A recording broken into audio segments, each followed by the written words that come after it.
Orang yang hatinya tenang, tenang terus.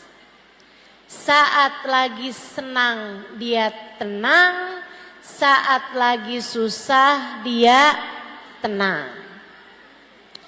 Saat lagi sehat dia tenang, saat lagi sakit dia tenang. Orang kalau hatinya tenang, sifatnya berketerusan, damai. Karena sekali lagi senang itu jatuhnya ke nafsu. Sementara tenang jatuhnya yang merasakannya adalah hati. Makanya lebih dari senang kita butuh tenang. Dan kita harus minta, Bu, ketenangan hati ini kita harus minta, Dek. Ketenangan jiwa ini kita mesti minta. Karenanya doanya Nabi Musa alaihi salam ketika diutus untuk menghadapi Fir'aun. Diutus Musa dan Harun menghadapi Fir'aun. Nabi Musa minta senjata. Nabi Musa minta bekal kepada Allah Subhanahu wa taala menghadapi musuh bebuyutan yang sangat kuat ini, yaitu Fir'aun. Katanya Nabi Musa, Rabbi syrahli sadri wa yassirli amri wahlul uqdatan min lisani yafqahu qawli waj'alni waziran min ahli Haruna akhi. Itu doa Nabi Musa. Nomor satu yang diminta sama Nabi Musa bukan senjata, pedang sangat tajam. Dari semua hal Nabi Musa bahkan gak minta ilmu. Ya Allah, saya dikasih ilmu dong buat ngadepin Fir'aun. Nabi Musa gak minta kesaktian. Ya Allah, saya dikasih sakti dong ngadepin Fir'aun. Akan tetapi yang diminta oleh Nabi Musa nomor satu adalah Rabbi syrahli sadri.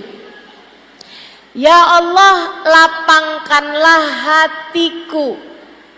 Kenapa yang diminta kelapangan? Sebab hati yang lapang akan selalu tenang.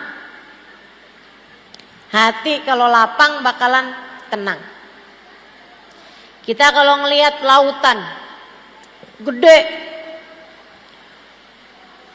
hati kita ngelihat lautan tenang. Kenapa gitu? Karena besar. Sesuatu kalau lapang membuat hati jadi tenang. Makanya yang diminta nomor satu sama Nabi Musa adalah kelapangan hati atau ketenangan hati. Nabi Ibrahim juga gitu. Nabi Ibrahim minta sama Allah. Katanya Nabi Allah Ibrahim alaihi salam, Rabbi arini kaifa tuhyil mauta. Ya Allah, tunjukkan kepada saya bagaimana Engkau menghidupkan yang telah mati. Allah balik bertanya kepada Nabi Ibrahim, awalam tu'min? Kamu minta aku tunjukkan bagaimana aku menghidupkan yang mati. Apakah Ibrahim kamu tidak beriman padaku? Apakah kamu Ibrahim tidak beriman kepadaku? Nabi Ibrahim bilang, aku beriman padamu ya Allah, walakin liyatma'inna qalbi. Aku meminta di depan mataku engkau menghidupkan yang mati agar tenang hatiku. Nabi Ibrahim sekelas nabi minta kepada Allah agar hatinya tenang. Dan itu anugerah besar yang Allah Subhanahu wa taala bagi kepada baginda kita Nabi besar Muhammad. Allah kasih kepada Nabi wajah yang cakep. Allah kasih kepada Nabi badan yang kuat, badan yang indah. Bahkan Allah kasih kepada Nabi aroma yang wangi. Allah ngasih kepada Nabi ilmu. Allah ngasih kepada Nabi kemampuan berbahasa yang baik. Akan tetapi di antara semua nikmat yang Allah berikan kepada Nabi Muhammad, Allah mengungkit pemberian yang lebih besar. Kata Allah Subhanahu wa taala, "Alam nashrah laka sadrak." Bukankah telah kami lapangkan hatimu? Bukankah telah kami tenangkan hatimu, wahai Nabi Muhammad? Jadi ketenangan hati itu pemberian Allah yang luar biasa besar. Kamu jangan cuman minta duit sama Allah. Jangan cuman minta uang, harta. Ya Allah, kepengen punya rumah yang besar. Jangan cuman muntah itu. Ya Allah, kepengen punya suami yang ganteng. Ya Allah, kepengen punya anak yang lucu. Ya Allah, kepengen punya mobil yang bagus, pengen punya motor yang bagus, pengen punya HP yang bagus, pengen punya baju, pengen punya tas yang bagus. Jangan hanya minta itu kepada Allah Subhanahu wa taala. Hidup udah cukup lama, rambutmu sudah mulai beruban. Kalau doa yang diminta duit melulu, apa enggak malu? Bu, umur udah kepala 4 bahkan kepala 5. Udah sholat lama-lama, doa, waktunya doa yang diminta duit lagi, duit lagi. Uang lagi, uang lagi. Harta lagi, harta lagi. Dunia lagi, dunia lagi. Jika semua yang kamu minta di dunia adalah untuk duniamu, lantas dengan apa kamu menuju ke akhiratmu? Takutnya sama Allah dikasih semua hajat-hajatmu dunia. Begitu masuk dalam alam kubur, kamu jadi miskin papa. Kamu jadi enggak punya apa-apa. Sayang-sayang. Ayo minta yang penting. Salah satu dari yang penting, minta sama Allah kelapangan hati, minta sama Allah ketenangan hati. Orang kalau sama Allah dikasih hati yang tenang, setengah permasalahan dalam kehidupan sudah berhasil dia jalani dengan mudah. Tapi orang kalau hatinya nggak tenang, sedikit-sedikit rasanya galau. Dikasih susah sedikit rasanya udah kayak mau kiamat. Susah terus-terusan. Hati kalau nggak lapang, nggak ada enak-enaknya berkehidupan. Jadi orang miskin, jadi orang kaya susah, jadi orang miskin lebih susah lagi. Orang kalau hatinya nggak tenang, Orang kalau hatinya nggak tenang, jadi orang pinter susah, jadi orang bodoh lebih susah lagi. Orang kalau hatinya nggak tenang. Makanya penting bagi kita untuk minta kepada Allah, Rabbi syrahli sadri. Ya Allah, lapangkanlah hatiku. Mudah-mudahan semua yang hadir Allah karuniai ketenangan hati. Semoga semua yang hadir dikaruniai kedamaian jiwa. Semoga semua yang hadir hatinya jadi hati yang mengerti, kenal Allah, makrifat pada Allah, sehingga hatinya senantiasa damai, insya Allah. Gimana caranya biar hati kita tenang? Nih, saya kasih beberapa tipsnya. Saudaraku sekalian yang saya muliakan, tips yang nomor 1, hatimu kalau mau tenang, hatimu kalau mau damai, jangan terus-terusan diisi sama yang kecil-kecil.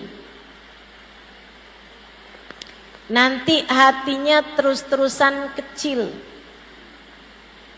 Hatinya terus-terusan sempit kalau kamu taruh dalam hatimu barang-barang yang kecil.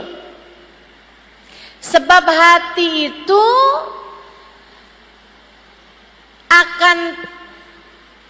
akan menjadi seperti yang dimasukkan. Kalau yang dimasukkan kecil, dia jadi kecil. Kalau yang dimasukkan besar, dia jadi besar. Kalau yang dimasukkan barang-barang kotor, hatinya jadi kotor. Kalau yang dimasukkan barang-barang yang mulia, hatinya jadi mulia. Maka kalau kamu pengen hatimu tenang, hatimu damai, taruh dalam hatimu yang besar. Apa yang besar? Tepatnya siapa yang besar? Tak ada yang lebih besar daripada Allah Subhanahu wa ta'ala, Jalla Jalaluhu wa ta'ala azamatuh. Kamu kalau kepengen hatimu tenang, taruh Allah dalam hatimu, maka hatimu akan merasakan ketenangannya. Taruh Allah dalam hatimu. Taruh dalam hatimu yang besar. Ustazah, yang kecil apa tadi? Selain Allah. Selain Allah. Selain bekal menuju Allah. Selain yang mendekatkanmu kepada Allah, semuanya adalah urusan kecil. Lebih gampangnya, apapun yang tidak kamu bawa mati, apapun yang tidak kamu bawa masuk ke dalam alam kubur, itu adalah perkara yang kecil. HP, kamu bawa masuk ke kubur gak? Nah, nanti kalau mama mati, yang iPhone tolong masukin ya. Providernya semua aja deh nak. Mama nggak tahu yang nyambung yang mana. Telkomsel, XL masukin semua. Bisa begitu? Manfaat begitu? Enggak. Tidak akan membawa kemanfaatan. Kalau kamu bilang sama anakmu, masukkan HP ke dalam kuburmu, tidak akan bermanfaat. Kenapa gitu? Sebab HP adalah sesuatu yang kecil. Sesuatu yang kecil, sesuatu yang tidak akan kamu bawa masuk ke dalam alam kuburmu. Kecil semua.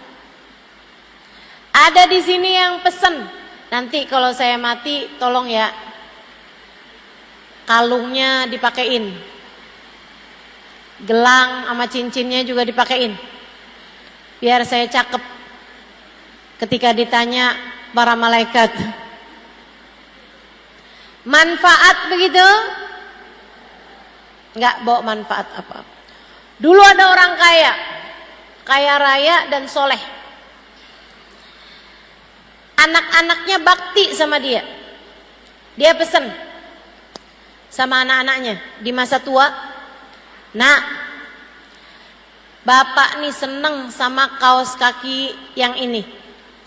Tolong nanti kalau bapak mati, masukkan kaos kaki bapak nih, sebelum dipakein kain kafan, pakeinlah bapak ini dulu kaos kakinya ya nak." "Iya pak." Disimpan kaos kakinya sama anaknya. Sampai ketika bapaknya meninggal, habis selesai dimandikan mau dikafanin, si anak bilang, "Tunggu dulu, kain kafannya jangan ditutup dulu, kita mau pakein bapak kaos kaki." Akhirnya berantem sama yang tukang mandiin dan mengkafani jenazah. "Gak boleh, jenazah gak boleh dipakein kaos kaki." "Ah gak apa-apa, kita mau pakein bapak kaos kaki." "Oh gak boleh, mana ada jenazah pakai kaos kaki."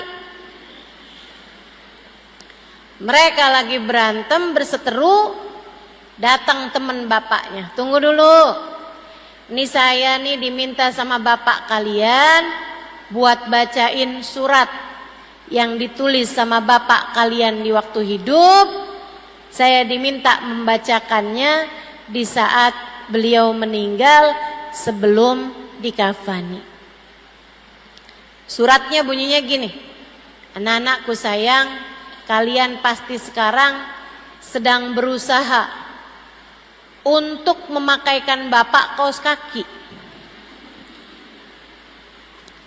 Nak, kata bapaknya, bapak nak nggak minta dipakein kaos kaki. Akan tetapi bapak lagi mau mengajarkan kalian bahwasanya seberapapun banyak harta yang kita punya, tidak ada satupun yang bisa kita bawa masuk kuburan. Jadi Bu, Kak, Dek, sama harta dunia biasa-biasa saja. Jangan terlalu, jangan kebangetan, jangan ambisi, jangan rakus sama dunia. Biasa-biasa aja. Bayangkan kalau kamu mati, kamu bawa apa enggak itu? Kalau kamu tahu, iya ya, saya mati juga enggak akan saya bawa. Jangan bela mati-matian apa yang tidak kamu bawa mati.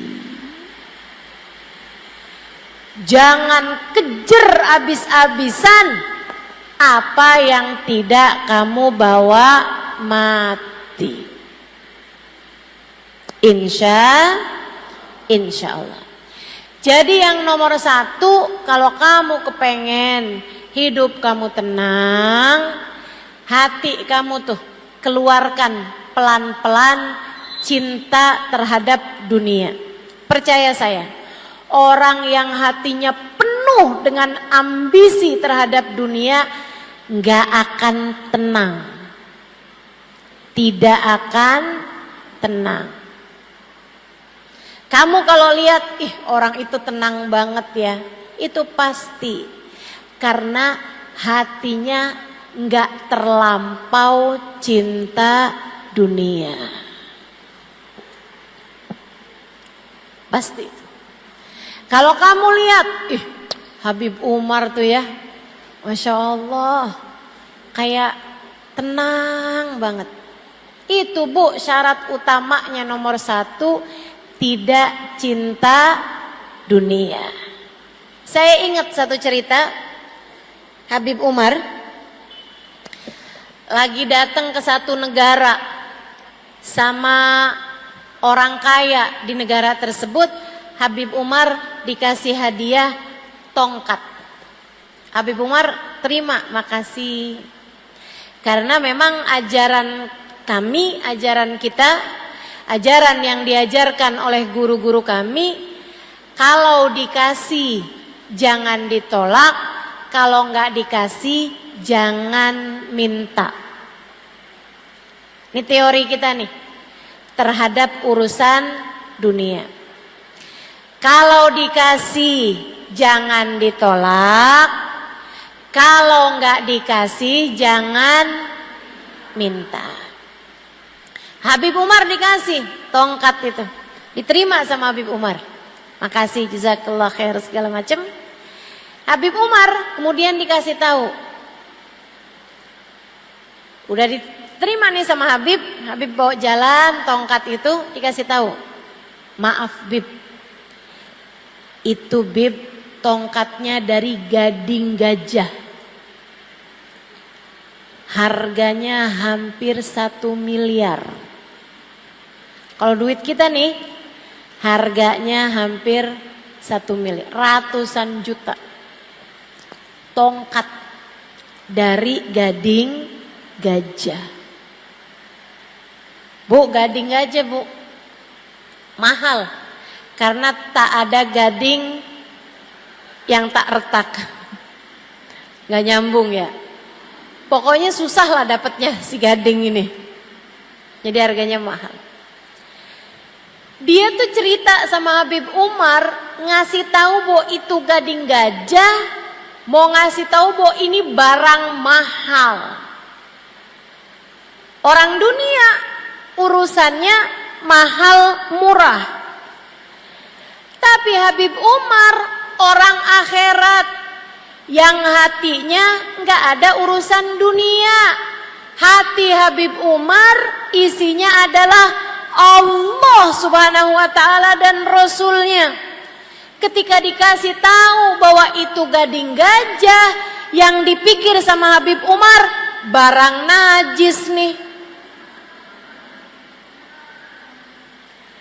Barang najis. Karena gading gajah hukumnya najis, teman-teman. Habib Umar langsung ngambil tisu.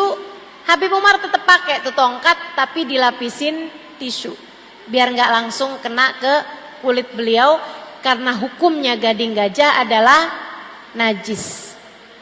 Habib naik kapal. Waktu itu ada perjalanan beliau naikin kapal. Habib naik ke apa tuh namanya? Anjungan kapal, keluar dari kapal sampai ke pojokannya kapal tuh. Habib ngobrol-ngobrol segala macem sampai ketika beliau sudah sampai di tengah-tengah lautan, Habib Umar panggil lagi orang tadi tuh yang ngasih tahu bahwa ini adalah gading gajah. Bukan yang ngasih, orang yang ngasih tahu bahwa ini adalah dari gading gajah dan harganya sangat mahal. Habib nanya, ini gading gajah beneran? Iya Bib. Mahal Bib. Gading gajah yang itu kan, dari gajah itu culaknya, kata Habib, gadingnya. Iya Bib, bener Bib. Bismillah. Beliau kemudian bilang sama muridnya, ini dari gading gajah yang najis itu kan? Tahu kan kalau santrinya hukumnya? Dia bilang betul Bib. Bismillahirrahmanirrahim, beliau lemparkan ke lautan. Orang lihatnya yang duit beterbangan. Habib Umar ngelihatnya barang najis, tidak boleh digunakan. Beliau melemparkannya ke lautan begitu saja.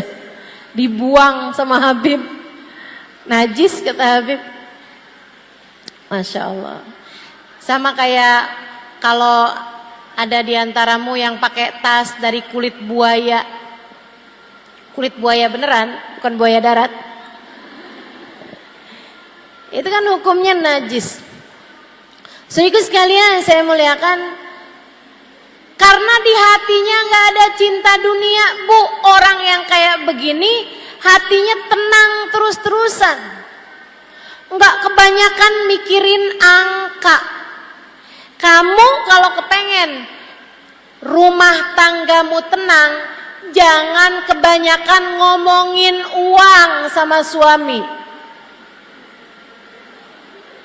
Saya kasih tahu, Ustazah saya berantem mulu. Ya kamu tiap lihat suami ngajuin proposal, bayar ini sekian, bayar ini sekian, bayar ini sekian. Ya suami mumet, suami pusing. Yang asalnya hatinya lagi tenang, langsung jadi nggak tenang. Yang mau minum kopi biasanya enak gitu kopinya, oh begitu habis diomongin gimana ya kita mesti bayarannya anak-anak, mesti yang begini, mesti token listrik habis, gas habis, ini habis, pulsa saya habis, wah itu udah pusing lah gitu. Rumah tanggamu jadi tidak tenang. Jangan kebanyakan ngurusin urusan-urusan yang kecil. Ustazah kalau nggak diurusin kan nggak beres. Nggak gitu maksud saya. Yang harus kamu urusin. Tapi yang nggak perlu kamu urusin, jangan kebanyakan ada dalam pikiran kamu. Cara dapetin uangnya, cara dapetin rizkinya, kamu hanya perlu menjemput rizki.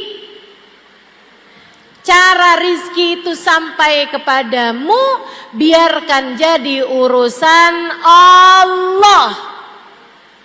Teman-teman saya sekalian, kamu hanya perlu menjemput rizki. Apa sih Ustazah bedanya? Nih, ada nggak di antara kita nih datang ke sekolah TK, kemudian kita tungguin TK-nya bubar. Begitu anak-anaknya bubar, ada yang nanya gitu, kamu di sini ngapain? Saya mau jemput. Emang kamu punya anak? Enggak. Lah kalau nggak punya anak ngapain jemput? Kamu akan menjemput seseorang, menjemput anakmu dari sekolah karena memang kamu punya anak di sekolah tersebut. Artinya Allah nyuruh kamu menjemput rizki karena memang rizkinya sudah ada, diaturkan oleh Allah Subhanahu wa taala. Kamu hanya perlu menjemput saja. Kerja aja Bu, jualan batik jualan aja. Kamu punya warung buka aja. Urusan bagaimana datang rezekinya, biarkan jadi urusan sang pembagi rizki namanya. Biarkan jadi urusan sang penentu rizki namanya Allah Subhanahu wa ta'ala. Jalla jalaluhu wa ta'alat azamatuh. Tenang. Rezeki yang Allah tuliskan untukmu akan sampai padamu. Para ulama mengatakan, jika bahkan kamu nggak tahu alamat rezekimu tahu alamatmu, ia akan sampai kepadamu. Dah tenang aja, yang tenang. Kalau ada yang kamu masukkan dalam hati, jangan masukkan uang, jangan masukkan harta, jangan masukkan tas, jangan masukkan baju. Cukup hatimu masukkan di dalamnya Allah Subhanahu wa ta'ala. Hatimu akan jadi tenang. Jadi nomor 1, kalau pengen hatimu tenang, jangan cinta dunia. Jangan cinta dunia. Hatimu bakalan tenang. Kalau hatimu sudah kosong, sudah kecil dunia di hatimu, kamu akan jadi jauh lebih tenang. Itu satu. Yang kedua, kalau kamu kepengen hatimu tenang, jangan biarkan hatimu membenci siapapun. Saya ulangi, tips, trik dari saya, amalan dari saya, biar hati kamu tenang. Nomor 1, jangan cinta dunia. Keluarkan pelan-pelan rasa cinta dunia dalam hatimu. Tiap kamu kepengen ini, kepengen itu, ingat, enggak saya bawa mati, enggak saya bawa mati, enggak saya bawa mati. Termasuk dunia adalah mencintai seseorang dengan berlebihan. Cinta sama suami sampai berlebihan.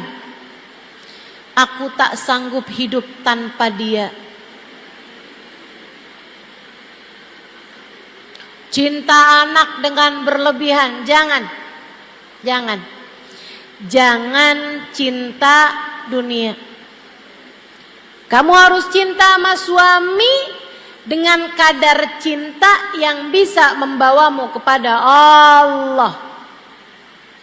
Suamimu itu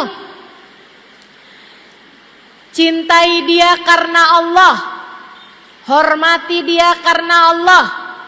Sebab bagaimanapun dia adalah jalan surga bagimu. Tapi jangan berlebihan. Sampai bahkan yang haram-haram kamu kerjakan. Sampai operasi plastik, hidungnya dimancungin, alisnya disulam, bibirnya disulam, kulitnya yang keriput tarik benang. Itu muka apa kain? Adik-adik, kakak-kakak, saudariku sekalian yang saya muliakan, cinta suamimu tapi biasa-biasa aja. Jangan jadikan suami sebagai dia adalah separuh jiwa saya. Nanti kalau dia meninggal dunia atau kalau dia meninggalkanmu, kamunya jadi nggak utuh, jadi tinggal separuh.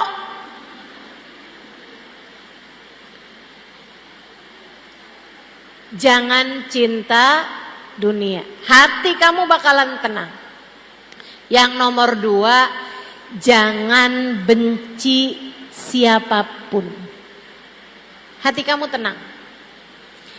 Selagi hatimu punya kebencian, benci sama fulanah karena dia godain suami saya,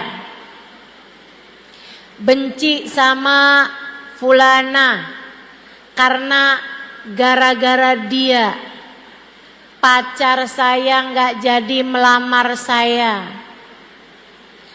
benci sama si fulan karena gara-gara dia toko saya jadi nggak laku, sebab dia bikin toko di samping toko saya, akhirnya orang pada beli dari dia, nggak jadi beli sama saya. Kamu benci sama mertuamu karena suami kamu lebih mengutamakan dia daripada dirimu. Kamu benci sama saudara iparmu karena suami kamu sering ngasih-ngasih dia. Kamu benci sama saudaramu karena orang tuamu kamu rasa gak adil, lebih sayang sama dia daripada dirimu. Selagi hatimu masih punya kebencian kepada seseorang, hati kamu akan sulit untuk merasa tenang. Kamu pengen hati kamu tenang, keluarkan benci dalam hati kamu terhadap siapapun. Emang kenapa Ustazah? Emang gimana caranya Ustazah? Saya benci sama orang, benci Ustazah, ngeliat mukanya udah pengen muntah saya. Gimana caranya menghilangkan kebencian kepada seseorang? Dengerin saya. Kamu harus ingat, siapapun yang ada di atas muka bumi ini adalah hambanya Allah. Siapapun yang ada di atas muka bumi ini semua adalah hambanya Allah, makhluk ciptaan Allah. Mereka jadi begitu juga ada izin Allah. Bagaimanapun tidak ada sesuatu terjadi kecuali dengan takdir Allah. Kalau kamu bisa ngelihatnya begitu, insya Allah nggak akan ada kebencian di dalam hatimu kepada siapapun. Pada siapapun. Kalau kamu bisa lihat orang sebagai hamba-hambanya Allah, Bu, Kak, Dek, insya Allah. Enggak akan ada kebencian terhadap siapapun. Sama kayak kamu lagi mau makan donat di hadapan calon mertua kamu. Oh, kamu udah seneng banget sama dia. Seneng banget sama calon suami kamu nih. Kamu datang ke rumah calon mertuamu, Dek. Kemudian kamu disuguhin makanan. Orang tersebut bilang, makanan ini saya yang bikin. Kamu makan donatnya, kamu tahu dia yang bikin. Ternyata ketika kamu makan, kamu gak suka. Karena donatnya gak enak. Berani gak kamu lemparkan donat tersebut, kemudian kamu bilang, "Tih, gak enak donatnya." Berani gak? Gak berani. Kenapa begitu? Di hadapan yang bikin. Kamu tahu ketika donatnya kamu kata-katain, donatnya gak bakalan bales. Kalau kamu bilang, "Ih, donat nih gak enak," donatnya gak bakalan bilang, "Kamu juga jelek." Gak bakal. Akan tetapi yang bikin, yang punya donat tersebut sedang menatapmu dan dia berkata, "Ini adalah buatanku." Kamu ketika seperti itu kamu paham, walaupun gak enak, pasti kamu akan berusaha untuk menikmatinya. Orangnya nanya, "Gimana rasanya?" Enak. Betul begitu? Itulah baginda kita Nabi besar Muhammad sallallahu alaihi wasallam. Pagi-pagi minta sarapan, disuguhin roti keras. Nabi Muhammad nanya, "Hal lakum min idam?" Sama istrinya, "Ada lauk nggak nih yang buat bikin yang kerasnya itu dicocol biar nggak lagi keras gitu." Biasanya kuah daging kalau orang kaya, kalau orang sedang-sedengan susu gitu ya. Kalau di kita kan yang keras-keras kue-kue biasanya kita taruhin kopi gitu ya, kita cocol di kopi. Nabi Muhammad nanya, "Halakum min idam?" Kalian punya enggak nih kuah-kuahnya untuk biar rotinya enggak keras gitu. Istrinya suguhin, istrinya bilang, "Malana illal khal." Enggak punya apa-apa Rasul selain cuka. Kata Nabi Muhammad, "Hati, kalau gitu datengin cukanya ke sini." "Bu, roti cocol cuka." Kita belum aja kebayang rasanya enggak enak. Tapi Nabi Muhammad ketemu roti nih yang dilihat sama Nabi Muhammad yang menciptakan roti, yang merizkikan roti, yaitu Allah Subhanahu wa ta'ala. Cuka yang Nabi Muhammad lihat, yang merizkikan cuka, yaitu Allah Subhanahu wa ta'ala. Yang menciptakan cuka siapa, Bu? Allah Subhanahu wa ta'ala. Nabi ambil roti dengan senyum, berasa di hadapan Allah. Nabi cocol cuka dengan senyum, dimakan Nabi Muhammad dengan senyum. Sampai habis rotinya, alhamdulillah alladzi at'amani wa saqani min ghairi haulin minni wala quwwah. Istrinya nanya, "Gimana rasanya wahai Rasul?" Sembari tersenyum, Nabi Muhammad menjawab, "Ni'mal idamul khal." Ternyata lauk paling enak, kuah paling enak adalah cuka. Tidak pernah membenci siapapun, tidak pernah membenci apapun, sebab Nabi Muhammad faham bahwasanya apapun dan siapapun adalah miliknya Allah, adalah miliknya Allah Subhanahu wa ta'ala, jalla jalaluhu wa ta'ala azamatuh. Makanya Nabi enggak benci siapapun, bahkan kepada tetangga yang selalu meletakkan sampah di depan pintu rumah Nabi Muhammad. Ketika orang tersebut sakit, Nabi duluan yang menjenguknya dibandingkan dengan kawan-kawan yang lain. Penuh rahmat, penuh cinta, tidak punya kebencian kepada siapapun. Kebayang kalau orang gak kenal Allah, kalau orang hatinya penuh dengan kebencian, tukang taruhin sampah di depan pintu rumah Nabi. Jadi dia tuh punya sampah, sampah-sampahnya ikan, sampah-sampahnya busuk-busuknya makanan. Itu kalau pagi ditaruhin, dibelaratin di depan pintu rumahnya Nabi Muhammad sallallahu alaihi wasallam. Nabi kalau mau keluar dari rumah nih, Nabi nyapu dulu, Nabi bersihin dulu sampah, bukan dari sampah beliau tapi dari sampahnya tetangga. Orangnya sakit, Nabi keluar rumah kok nggak ada sampah. Nabi tanya, kemana ya anak muda yang itu tuh? Tanpa kebencian, kemana dia, kata Nabi. Innahu marid ya Rasulullah, dia sakit wahai Rasul. Oh, Nabi gak mikir kayak kita nih, kualat tuh mas saya tahu rasa. Biar dia tahu kalau barang buruk yang dia kerjakan akan membawa dampak buruk. Enggak, dijenguk sama Nabi, dipegangin tangannya, dipegangin kakinya. Nabi kemudian dikasih tahu sama Allah bahwa ajalnya sebentar lagi tiba. Bu, kita kadang kalau kesel sama orang, biarin dah di dunia masih maafin, tar di akhirat. Kebencian tuh. Di dunia sih saya nggak akan balas apa-apa, tapi entar di akhirat, biarin dia masuk neraka, dipanggang di dalam api neraka.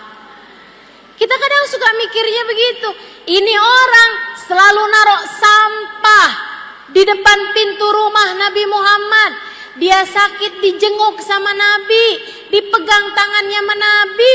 Nabi ketika tahu ajalnya datang, Nabi gak mikir, biar dia tahu dah dampak perbuatannya ntar di akhirat dia masuk dalam neraka, panas tahu rasa.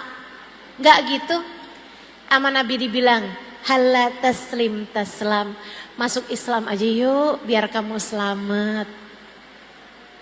Masuk Islam aja, biar kamu masuk surga. Masuk Islam aja, biar kamu bahagia.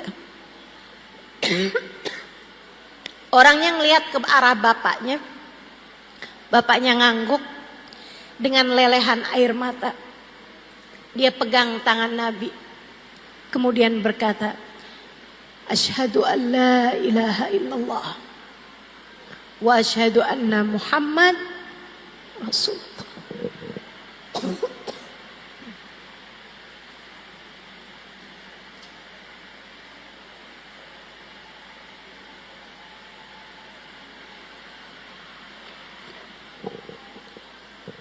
Kenapa Nabi Muhammad bisa sepenuh cinta itu kepada siapapun? Saudaraku sekalian yang saya muliakan, karena Nabi melihat orang bukan sebagai fulan bin fulan, fulanah bintu fulan, bukan. Tapi melihat semua orang sebagai hambanya Allah. Kalau kita benci sama ciptaan Allah, takutnya kita dibenci sama penciptanya. Jangan benci kepada siapapun. Kalau kamu bisa hilangkan rasa tersebut dari dalam hatimu, saya berani jaminkan bahwa hatimu akan jauh lebih tenang. Makanya nih, Lebaran, halal lebih halal. Siapapun aja yang pernah bikin salah sama kamu, saya sarankan padamu, maafkanlah dia.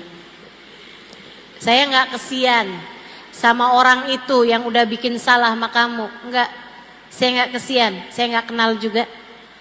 Saya kesian sama kamu. Kalau kamu terus-terusan taruh dendammu di dalam hati, kebencian kepadanya di dalam hatimu, saya takut lama-kelamaan yang menciptakan dia akan ikut serta benci kepadamu. Saya yang bikin kok, kata Allah. Dia hambaku, kata Allah. Dia makhlukku, kata Allah. Kenapa kamu segitunya benci kepada orang tersebut? Jangan benci siapapun. Gak apa-apa. Orang itu pernah bikin salah, gak apa-apa, wajar. Mau jadi siapa kita sampai semua orang senang semua sama kita? Sama Nabi Muhammad aja ada yang fitnah, ada yang pengen bunuh, ada yang mukul, ada yang ngata-ngatain. Biasa aja teman-teman, biasa aja. Kita dibenci sama orang biasa aja, tapi kita jangan benci sama siapapun dengan kita mengingat bahwa semua manusia adalah ciptaan Allah. Ciptaan Allah. Itu tips yang kedua. Yang ketiga, ada berapa banyak nih Ustazah? 4 deh. Yang ketiga, kalau kepengen kamu hatinya lebih tenang, berusahalah untuk selalu berzikir. Berusahalah untuk selalu ingat sama Allah. Ingat Allah, ingat Allah, ingat Allah. Lagi kamu sakit, ingat yang ngasih sakit adalah Allah. Robiah Adawiyah sakit berhari-hari bahkan berminggu-minggu sampai dijengukin orang. Kemudian mereka bilang, Robiah, doa kamu kan mustajab. Kamu tinggal doa aja. Ya Allah, sembuhkan saya ya Allah. Mungkin Allah akan segera memberi kamu kesembuhan, Robiah. Apa jawab Robiah Adawiyah? Belum waktunya. Maksud kamu gimana? Saya udah dikasih sehat sama Allah 30 tahun. Saya udah dikasih sehat sama Allah lebih daripada 30 tahun. Sehat terus. Sekarang nih saya baru dikasih Allah sakit beberapa hari. Malu saya mau minta segera diberi kesembuhan. Nanti kalau sakit saya sudah lebih daripada 30 tahun, baru saya akan minta diberi kesembuhan dari Allah. Keren banget gak tuh? Sebab dia faham sakit semuanya adalah dari Allah. Lagi dikasih kesulitan, kita mesti faham. Yang ngasih kita kesulitan adalah umur udah hampir 30 tahun belum datang jodohnya. Kamu harus paham, yang bisa ngasih dirimu jodoh adalah. Lagian nikah tuh bukan tentang siapa yang paling cepat, akan tetapi tentang bertemu dengan orang yang tepat. Jadi tenang aja dek, adik-adik jomblo, tenang aja. Kalau Allah tahu kamu perlu, kamu bakal dikasih. Kalau belum dikasih, artinya Allah tahu kamu belum perlu. Nikmati aja. Ibu-ibu, kakak-kakak yang udah nikah, kemudian belum dikasih anak sama Allah, tenang. Allah tahu kamu belum perlu. Kalau Allah tahu kamu perlu, bakal dikasih sama Allah Subhanahu wa taala. Tenang. Kita ini semuanya gak akan apapun terjadi kecuali dengan izin Allah. Maka hati kamu tuh terus-terusan aja ingetin Allah.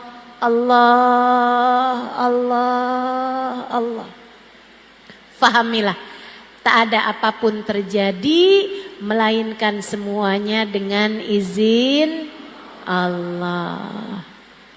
Tuh, rezeki kamu dikasih berapa, semuanya dari Allah.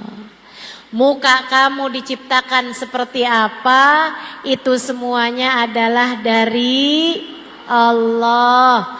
Nggak usah pusing-pusing mau berangkat ke Korea buat operasi plastik. Nggak usah. Dah, dinikmati aja semuanya. Saudaraku sekalian yang saya muliakan, yang punya suami silakan dinikmati suaminya. Nggak usah susah-susah, sebab apapun yang terjadi semuanya adalah dengan izin Allah. Dengan izin Allah. Dah, dinikmati aja. Punya suami ganteng, alhamdulillah. Nggak usah susah-susah nonton drama Korea. Nontonin suami aja. Punya suami kurang ganteng atau gantengnya nggak kelihatan, yang kelihatan nggak gantengnya, alhamdulillah, dinikmati aja, jaganya nggak susah, nggak ada yang mau sama dia, dinikmati aja. Kita bilang makasih ya Allah, semua yang darimu adalah indah. Wa kullu fi'lik jamil. Semua darimu indah ya Allah. Terima kasih atas apa yang kau berikan padaku. Gitu. Adik-adik yang masih pada punya orang tua, ada ibu, ada bapak, nikmatilah. Ingat Allah, cari Allah pada diri orang tuamu. Kamu bisa salaman sama ibumu, alhamdulillah, nikmatilah itu. Kamu bisa pandang wajah ibumu, alhamdulillah, nikmatilah itu. Kamu bisa pandang wajah ayahmu, alhamdulillah, nikmatilah itu. Kalau datang waktu kamu kehilangan salah satu dari keduanya, kamu pasti akan merindukan kenikmatan-kenikmatan tersebut. Dinikmati aja semuanya. Ingat Allah. Yang ngasih semuanya adalah Allah. Lagi sakit, alhamdulillah, makasih ya Allah. Buat ngapusin dosa. Sakit itu penghapus dosa. Ingat Allah saat sakitmu. Ingat Allah saat sehatmu. Ingat Allah saat susahmu. ingat Allah saat mudahmu. Dengan cara itu hatimu akan jauh lebih tenang. Terakhir, kalau kamu pengen hatimu tenang, hatimu tuh taruhkan di dalamnya rasa cinta kepada manusia yang paling tercinta di sisi Allah, namanya Nabi Muhammad. Namanya Sayyiduna Muhammad, junjungan kita baginda Nabi besar Muhammad. Bu, saya udah banyak ketemu orang-orang yang hatinya tenang karena mereka punya rasa cinta yang besar kepada baginda Nabi besar Muhammad. Semakin besar cintanya kepada Nabi, hatinya menjadi semakin tenang, hatinya menjadi semakin penuh cinta. Kenapa begitu? Karena orang kalau di dalam hatinya terdapat cinta kepada Nabi Muhammad, Allah akan turunkan cintanya Allah, rahmatnya Allah ke dalam hati tersebut. Dengannya hati orang tersebut menjadi tenang. Saya sarankan padamu, kalau kamu lagi takut, kalau kamu lagi galau, kalau kamu lagi khawatir, kalau kamu lagi gelisah, kalau kamu lagi emosi yang gak enak, apa aja rasanya, kalau kamu lagi datang cemburu, kalau kamu lagi datang susah hati, apapun aja, kalau kamu hatimu lagi tiba-tiba merasa benci sama seseorang, misalnya rasa hati apapun yang gak enak, hatimu lagi gak tenang kayak apa, nih saya kasih tahu tips mudah, gampang banget. Kalau kamu lagi memungkinkan untuk berwudu, segeralah berwudu. Kalau kamu lagi nggak bisa wudu, lagi halangan misalnya, lagi datang menstruasi, lagi nifas misalnya, nggak bisa wudu, nggak usah pakai wudu, kamu tutup aurat, duduk, ngadep kiblat, bacalah sholawat, ingat-ingat Nabi Muhammad. Ingat-ingat Nabi Muhammad. Kamu bilang, ya Rasulullah, saya umatmu. Rasul, saya umatmu. Kamu baca sholawat, kemudian kamu ingat-ingat Nabi Muhammad, kemudian kamu sampaikan kepada baginda Nabi Muhammad. Sesudah kamu ucap sholawat dan salam kepada Nabi, Nabi Muhammad berjanji, ma sallama alayya ahadun min ummati illa waradallah alayya ruhi hatta arudda alaihi salam. Tidaklah umatku mengucap salam kepadaku, melainkan Allah kembalikan ruhku sehingga aku dapat menjawab salamnya. Kalau udah kamu ingat sama Nabi, kamu nyambung hati sama Nabi, kamu bilang, ya Rasulullah, saya umatmu wahai Rasul. Saya umatmu wahai Rasul. Saya umatmu wahai Rasul. Hati saya sekarang sedang dilanda cemburu wahai Rasul. Saya umatmu wahai Rasul. Saya enggak mau jadi umat yang enggak benar.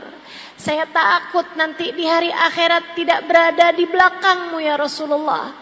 Bimbing saya wahai Rasul, bimbing saya wahai Rasul. Terus begitu. Kamu baca, Allahumma salli ala Sayyidina Muhammadin, salatan taghfiru bihad dunub, wa tuslihu bihal qulub, wa tantaliku bihal usub, wa talinu bihas su'ub, wa ala alihi wa sahbihi wa man ilaihi mansub. Salawatnya Habib Saleh Al-Hamid dari Tanggul, Baca solawat tersebut 10 kali. Habib Soleh Al-Hamid, dia ajarkan solawat kepada kita. Solawat tersebut ini baca 10 kali atau lebih, kalau mau 100 kali juga lebih bagus lagi. Bacaannya Allahumma sholli ala Sayyidina Muhammadin salatan taghfiru bihad dunub. Ya Allah, sampaikanlah solawatmu kepada baginda kami Nabi Muhammad dengan sebuah solawat yang menghapuskan dosa-dosa saya ya Allah. Tuslihu bihal gulub, bikin bagus hati saya ya Allah. Tantaliku bihal usub, biar lancar terurai belenggu-belenggu yang nyandet-nyandet, yang gak lancar biar dilancarkan sama Allah. Talinu bihas suub, yang keras-keras biar jadi pada lembut. Hati yang keras biar lembut. Hati anak-anak kita, hati suami, hati siapapun biar lembut semuanya. Talinu bihas suub wa ala alihi, talinu bihas suub wa ala alihi wa sahbihi wa man ilaihi mansub. Ya Allah, salawat juga kepada keluarga, pada sahabat dan siapapun yang bersambung dengan Nabi Muhammad. Baca salawat tersebut 5 kali, 10 kali, 15 kali, 20 kali. Terus kamu baca. Ya Allah, lapangkan dada saya ya Allah, berkatnya Nabi Muhammad. Ya Allah, ampuni dosa saya ya Allah, berkatnya Nabi Muhammad. Ya Allah, lancarkan urusan saya ya Allah, berkatnya Nabi Muhammad. Ya Allah, lembutkan yang keras dari diri saya ya Allah, berkatnya Nabi Muhammad. Terus kamu baca, terus kamu baca. Sambil kamu bertawasul kepada Sayyiduna Muhammad. Tolongin saya Rasulullah, saya umatmu wahai Rasul. Tolongin saya wahai Rasulullah, saya umatmu wahai Rasulullah. Tolongin saya wahai Rasul, saya umatmu ya Rasulullah. Terus begitu. Lihatin, lihatin, lihatin aja. Bakalan hatimu lebih tenang. Masalah-masalah jadi lebih mudah, urusan-urusan jadi lebih ringan. Alhamdulillah. Senang kita punya Nabi Muhammad. Tenang kita punya Nabi Muhammad. Bahagia kita punya Nabi Muhammad. Nabi Muhammad sangat perhatian kepada kita umatnya. Nabi Muhammad mencintai kita umatnya lebih daripada orang tua kita kepada kita. Kita aja kalau ngadu sama ibu kita bakalannya berusaha untuk bisa memperbaiki urusan-urusan kita. Kita juga kalau ngadu menabi, insya Allah. Itu sebabnya Habib Ali Habsyi dalam kitab maulidnya mengatakan, fama min khuluqin fil bariyati mahmud illa wa huwa mutalaqqan an zainil wujud. Tidak ada satu sifat terpuji yang ada di atas muka bumi ini melainkan sambungan dari Nabi besar Muhammad sallallahu alaihi wa ala alihi wasallam. Kamu kenapa hatimu enggak tenang, jiwamu gelisah? Karena kamu kurang dekat sama Nabi Muhammad. Deketin lagi nabinya, hatimu akan jauh lebih tenang. Salawatan yang banyak, masalahmu akan lebih mudah untuk terurai.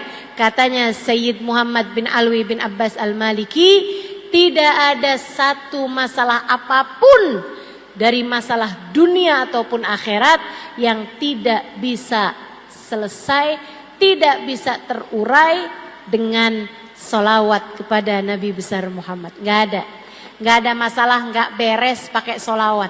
Semua masalah bakal beres dengan solawat, terutamanya adalah masalah hati kita. Hati kita akan jauh lebih tenang ketika kita dekat dengan Nabi Muhammad, ketika kita banyak bersolawat kepada Nabi besar Muhammad. Alhamdulillah. Terakhir, ini majelis saya yang terakhir di Pekalongan untuk tahun ini. Tahun depan gimana Ustazah? Kita tidak tahu apa yang terjadi, sebab semua yang terjadi adalah dengan izin.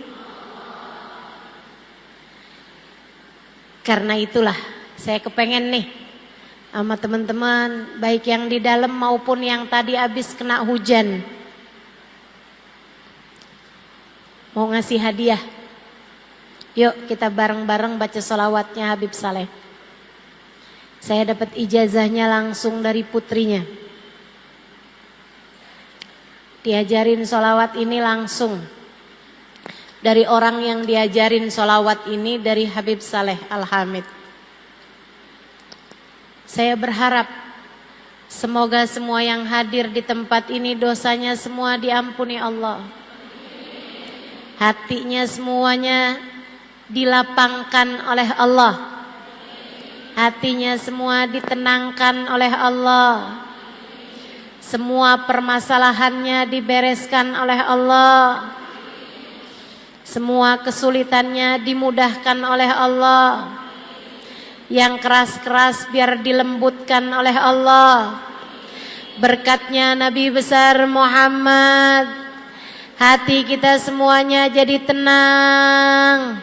Berkatnya Nabi besar Muhammad, yang sakit-sakit biar pada sehat.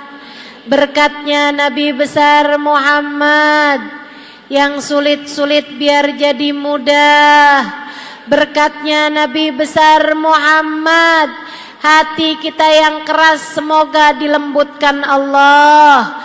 Berkatnya Nabi Muhammad, hati suami kita semoga dilembutkan Allah. Hati anak-anak kita semoga dilembutkan Allah. Hati orang tua kita semoga dilembutkan Allah. Semuanya hatinya semoga ditenangkan oleh Allah. Berkatnya baginda kita Nabi besar Muhammad sallallahu alaihi wa ala alihi wa sahbihi wasallam. Semoga semua yang hadir dikaruniai husnul khatimah. Semoga semua yang hadir didekatkan dengan Nabi Muhammad. Semoga semua yang hadir di akhirat bisa ketemu Nabi Muhammad. Semoga semua yang hadir bisa ada dalam rombongan Nabi Muhammad. Semoga semua yang hadir ketika sudah meninggal dunia nanti kuburnya dilapangkan Allah. Di dalam kubur sudah dipertemukan dengan Nabi Muhammad. Kita minta kepada Allah berkat Nabi Muhammad. Kita minta kepada Allah dengan berkat Nabi Muhammad. Sebab kita adalah umat Nabi besar Muhammad. Semoga Allah karuniakan segala kebaikan bagi kita sekalian. Yang masih ada air silahkan dibuka airnya. Yang enggak punya air jangan ngambil air tetangganya.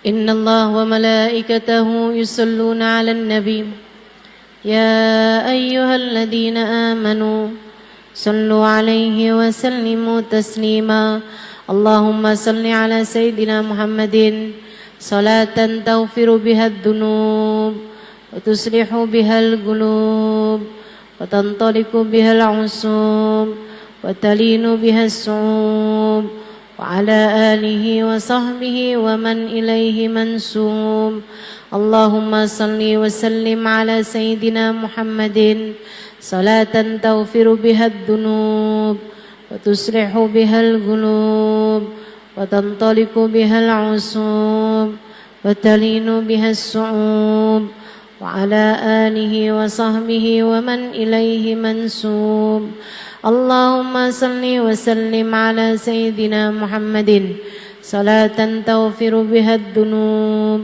وتصلح بها القلوب وتنطلق بها العصوب وتلين بها الصعوب وعلى آله وصحبه ومن إليه منسوب اللهم صل وسلم على سيدنا محمد صلاة تغفر بها الذنوب تصلح بها القلوب وتنطلق بها العصوب وتلين بها الصعوب وعلى آله وصحبه ومن إليه منسوب اللهم صل وسلم على سيدنا محمد صلاة تغفر بها الذنوب تصلح بها القلوب تنطلق بها العصوب وتلين بها الصعوب وعلى آله وصحبه ومن إليه منسوب اللهم صل وسلم على سيدنا محمد صلاة تغفر بها الذنوب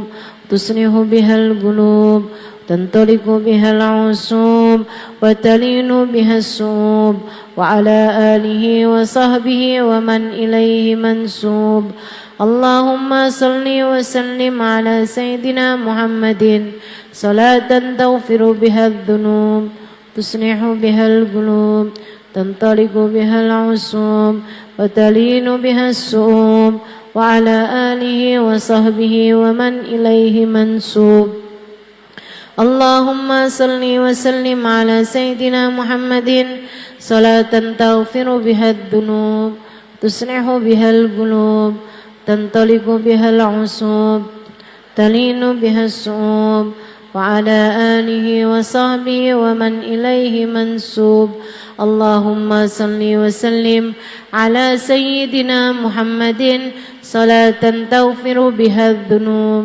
وتصلح بها القلوب تنطلق بها وتلين بها الصعوب وعلى آله وصحبه ومن إليه منسوب اللهم صل وسلم على سيدنا محمد صلاة تغفر بها الذنوب تصلح بها القلوب تنطلق بها العصوب وتلين بها الصعوب وعلى آله وصحبه ومن إليه منسوب في كل لحظة أبدا عدد خلقه ورضا نفسه وزنة عرشه ومداد كلماته